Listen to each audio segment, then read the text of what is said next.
The following program is a Town of Colonie television production of the William K. Sanford Town Library.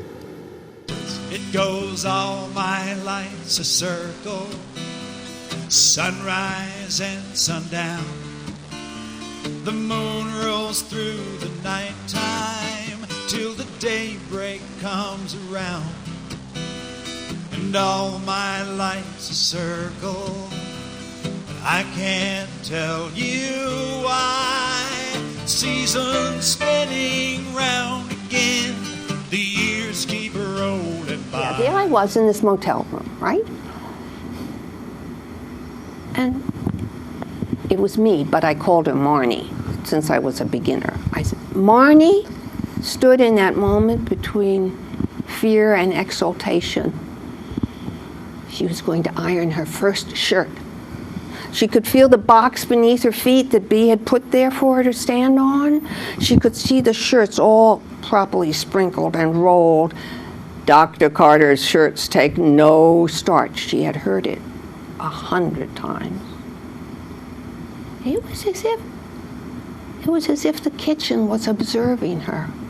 There was the sink over in the corner, the stove over there where Bea fried the chicken in that big heavy iron frying pan, and the counters opposite her with the sun reflected off of them. She knew she could do it. She knew she could do it. She took a breath and flipped the shirt onto the ironing board. First, you do the placket. And she was ironing, and the iron felt strangely heavy in her hand. And you put that nose, and she knew Bea wouldn't say, "Don't burn yourself." We understood each other. "You're doing it wrong." That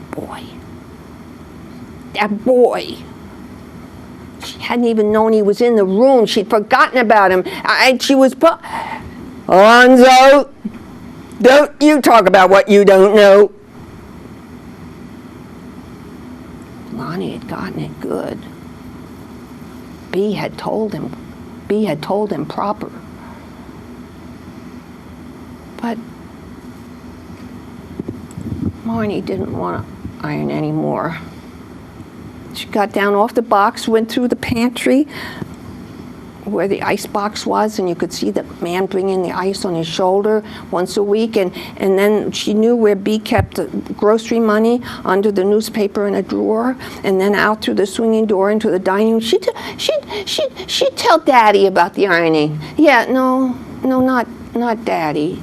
Maybe Mommy. If Mommy was home from the office, she'd tell her. Years passed. Marnie had children of her own. She sat in a very different kitchen with the dishwasher and the stove all in docile alignment with her mother in the exquisite reprieve of a toddler's nap time. They talked, moving back and forth, more for the pleasure of each other's company than for anything that was said. And then, honey, I didn't tell you. I'm so sorry. I'm so sorry for Bea. It seems there was a fight, and Lonnie knifed up his German wife pretty badly. He's in the stockade for a long time.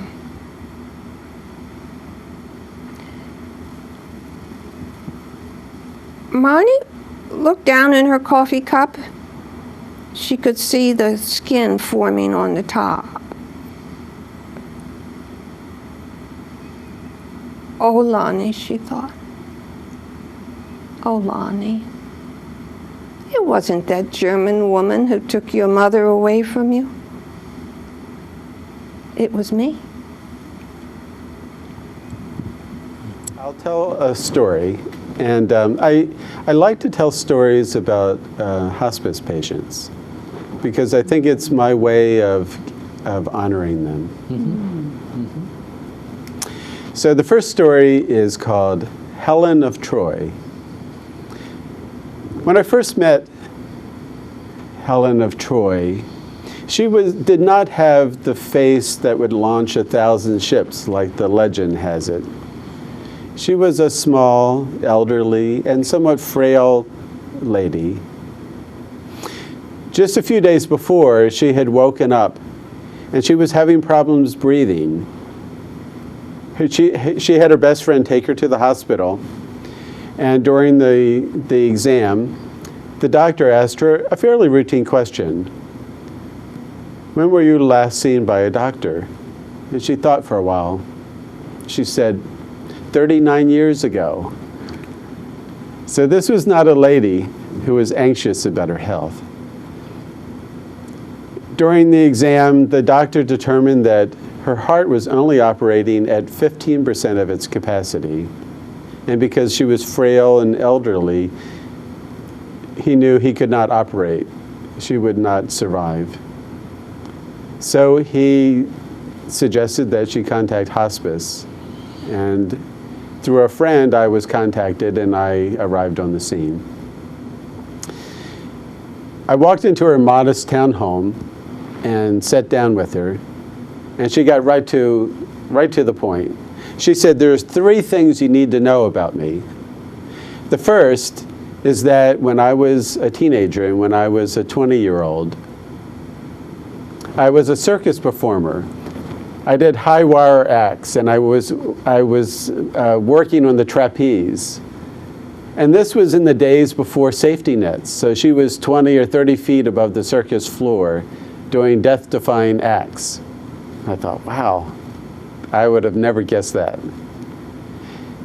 The second thing I have to tell you, she said, is that I found love quite late in life. I was 50 years old, and I fell in love with a man who was 10 years older than myself, younger than myself, sorry. She had a glorious marriage, but then 10 years later, he died, and she was left a widow at the age of 60.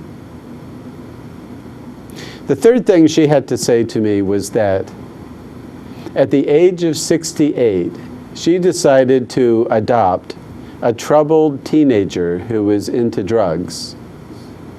So she was a single mom at 68 years old, and she raised this troubled teen to be a glorious young woman who was now engaged to be married. Then she said, enough of this chit-chat. I want to get down to the real reason you're here. And she looked me right in the eye and she said, what is it like to die? I was taken aback. I mean, that's not the normal way you start a conversation. And I thought about it for a moment. And sometimes when people ask me that question, what they want to hear is something that it's going to be glorious, that they're going to go to heaven, that everything's going to be all right.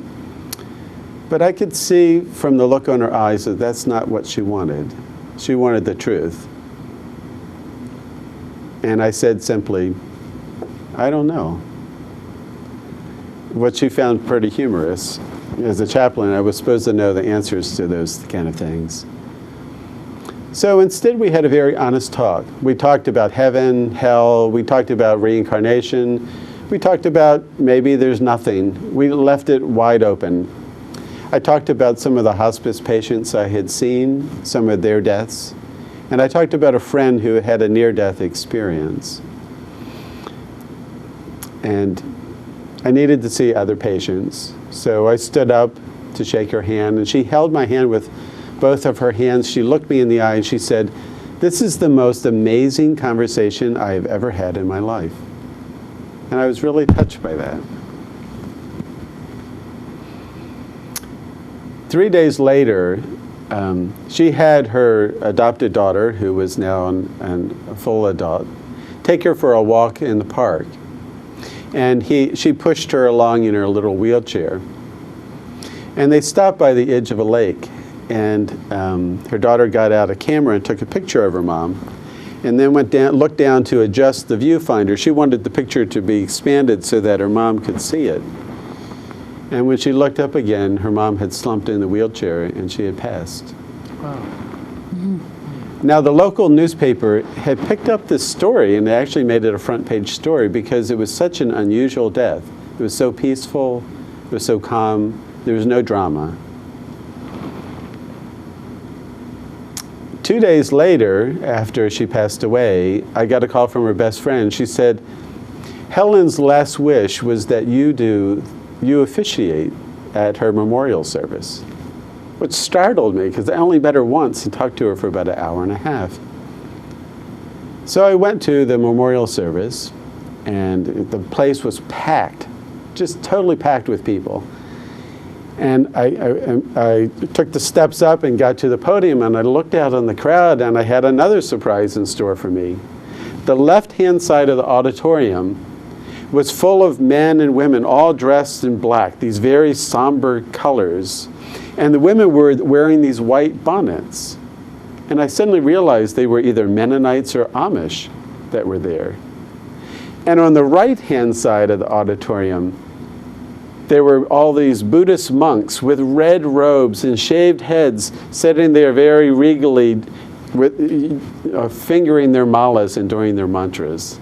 And I thought, wow, this was a really amazing woman. Now, a friend of mine said, okay, that's a nice story, but why are you telling it?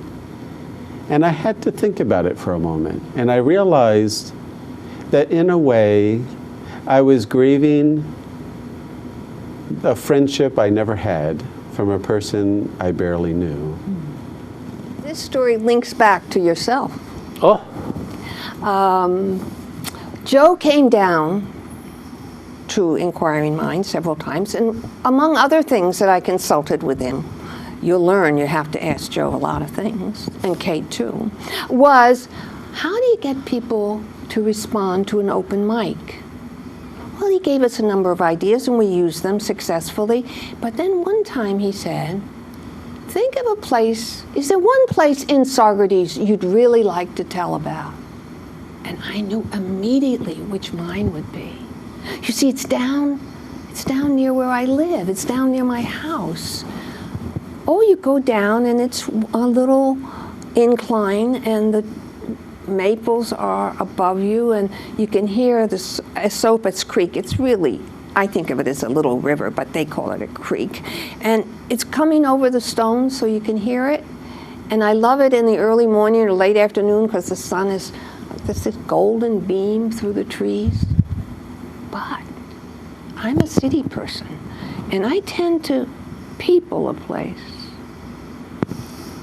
Well, if you know where to look, there's something there to help you. Because what's down among the rich black dirt and the maple trees that have fallen the previous season is slag. It's from the mill.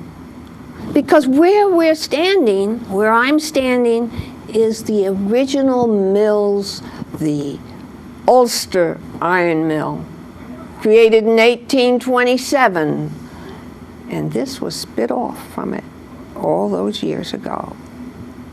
Well, the mill, you see, was the product of the creation of one Henry Bartley.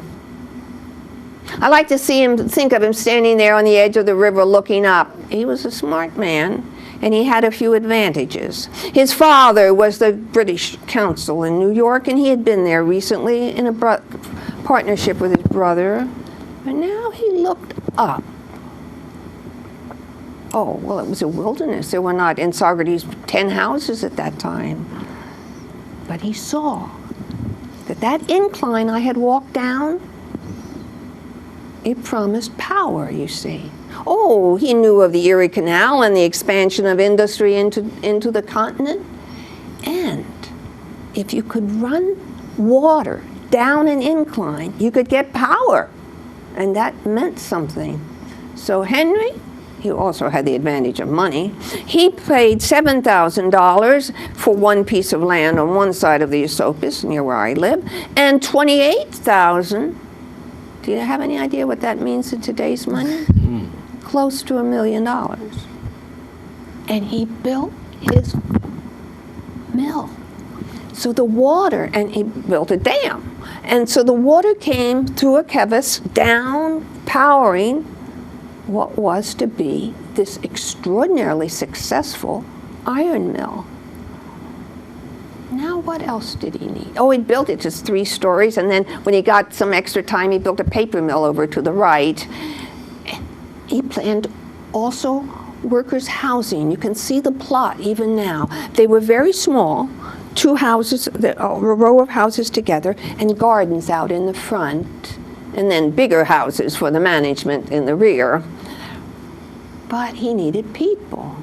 It's suspected that he went down to Brooklyn and recruited Irish workers. Now, this was not quite yet the Irish famine time, not the time of disaster when there were millions coming in, but there were plenty of Irish trying to get to New York. You know, the British charged £5 to get to New York and only 15 shillings to get to Canada. Some of the Irish are reputed to have come in and walked down, but in any event, there they were. And the mill, using that power from the dam, first the iron would come in what they call pigs, sent in up from the Hudson. And you had to get the dross out of it, the bad stuff out of it. So they reduced it to liquid. Now these are men are standing stripped to the waist, right? And the mill is running night and day. And then once you get it liquefied, those are the peddlers who did that. And then you get to the slingers, and the slingers were the guys who operated a 7-ton hammer. Yeah, 7 tons. Dropping it so that every impurity was pressed out of that iron. Wow. He was important, Mr. Barclay.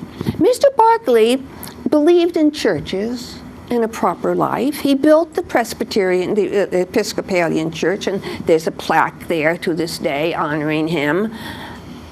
But he built St. Mary's of the Snow Catholic Church. And he proceeded to deduct 50 cents a week from the pay of all those men in the mill who should be going to church. As far as we know, no one objected.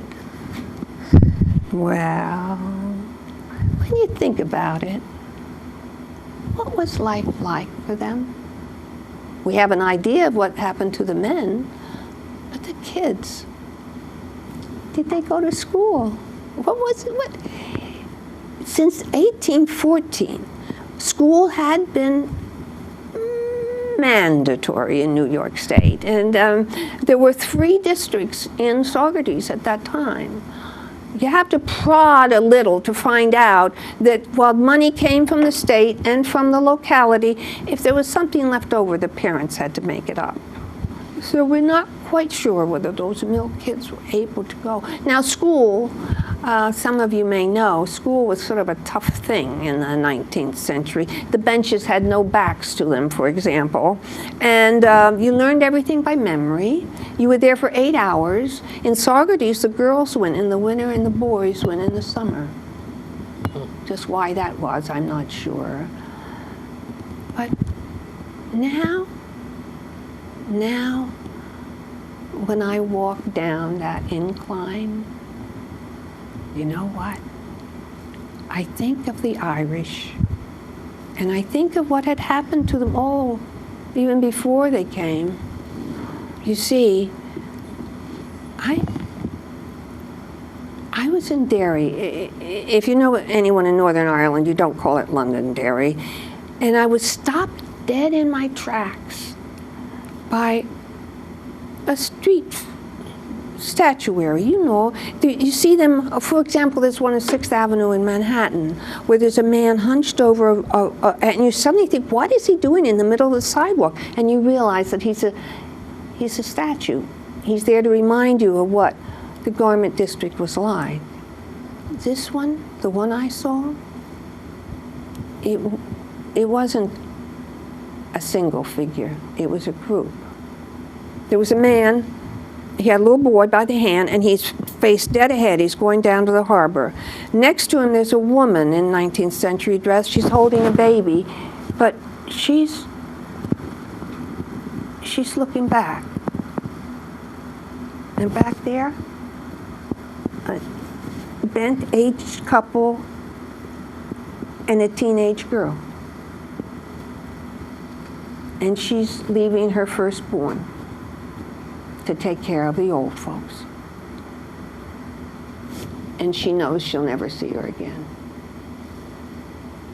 And your family, those who came so long ago, do we have any idea? Do we have any idea of the reserve, the resolution it took, the courage? When I walk down now, and I think of those, particularly the Irish women, you know what?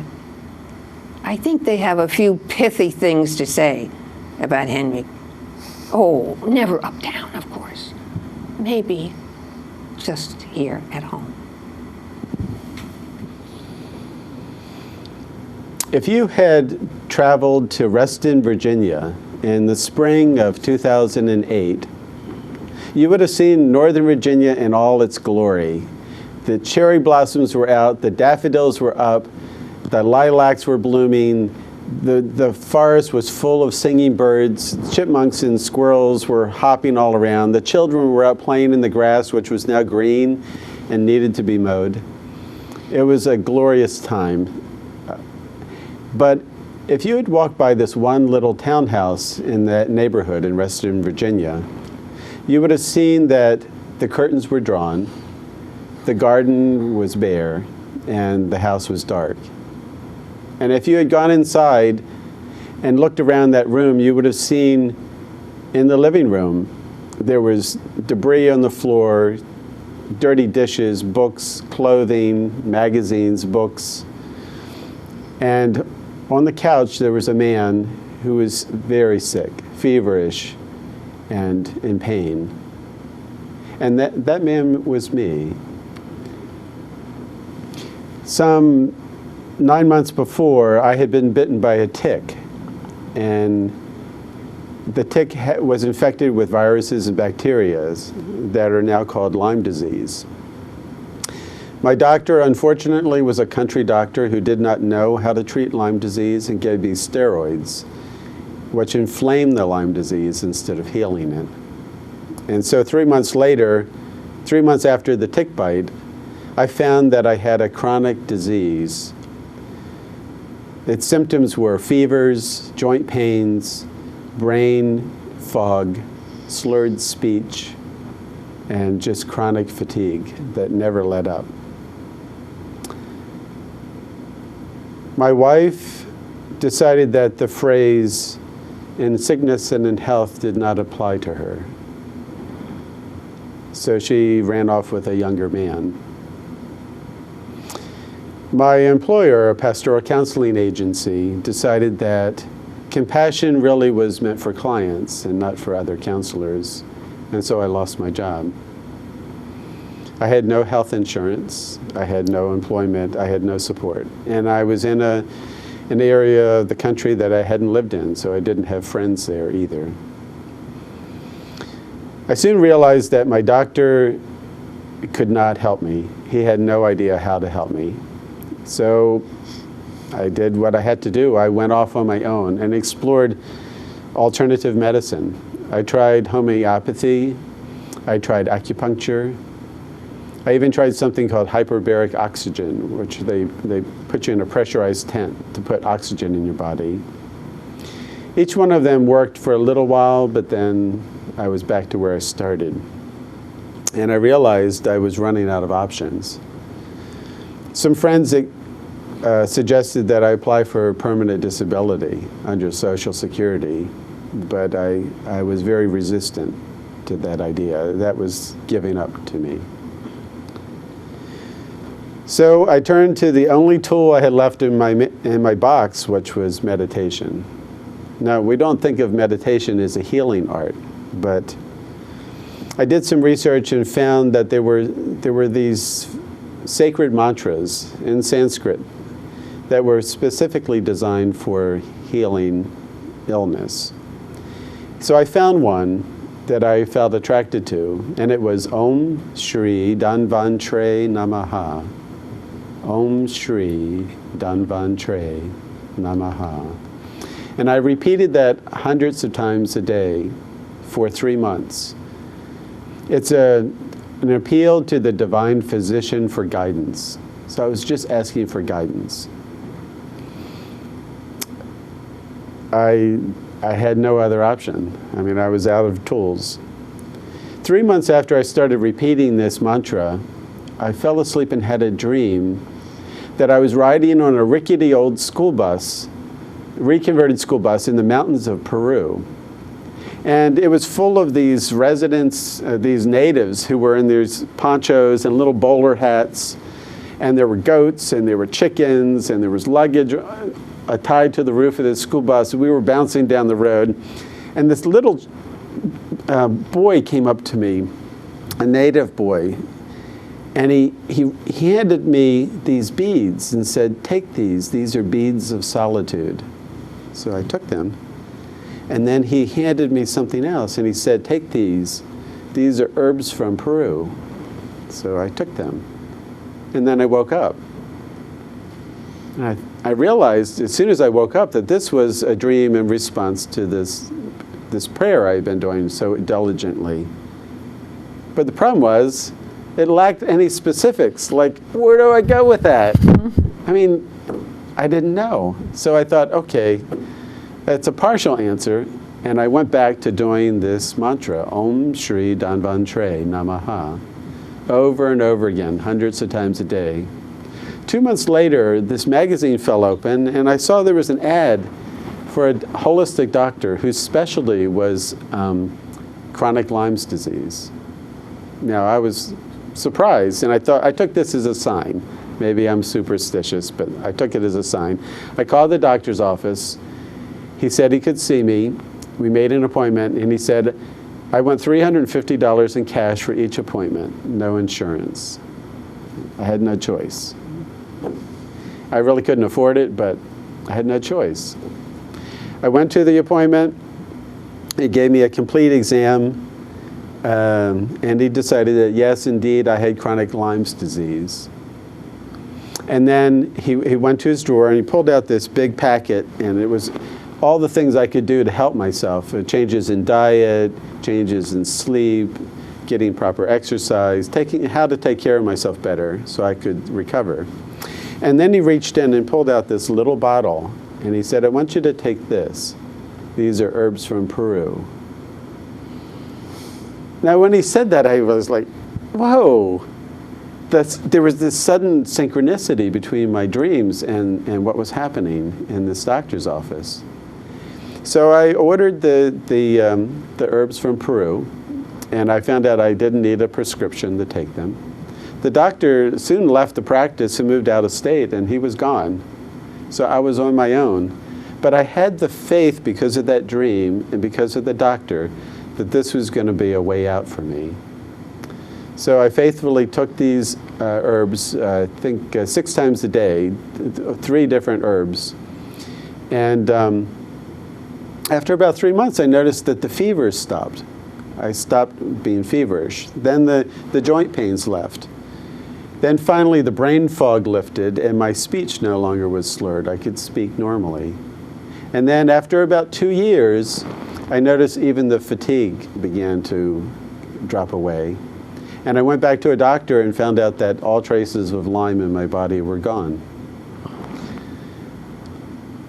Now, when we think about miraculous healing, divine healing, we often think of the Hollywood version, where there's this holy figure who lays their hand on you and you jump up and you're instantly healed. But my discovery was that healing can take place in lots of different ways. Spiritual healing. It can come in a gentle dream. It can come from mild, gentle herbs that you'd never thought of. And it can come from the words of a competent and skilled doctor. Wow. I titled it Tire Swing. I entered the artist's house and saw in her studio, all along the windows, all her paintings. They were pastels and scenery from New Mexico, Arizona, and upstate New York. It was beautiful, beautiful paintings. But I was fixed on this one painting right over the door, and it was very different than the rest. It was a painting where the background was black and the foreground was orange. It was very dramatic primary colors. And it was a tree standing there with a tire swing. And there was something about that painting that just really drew me.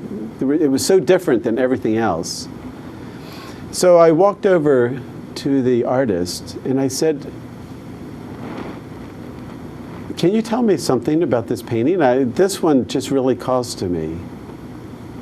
And instead of answering, she had this look in her eye, and I could tell she was no longer there. Now the haiku.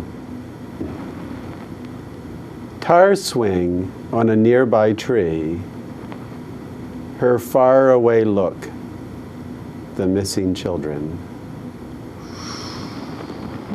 It goes all my life's a circle, sunrise and sundown.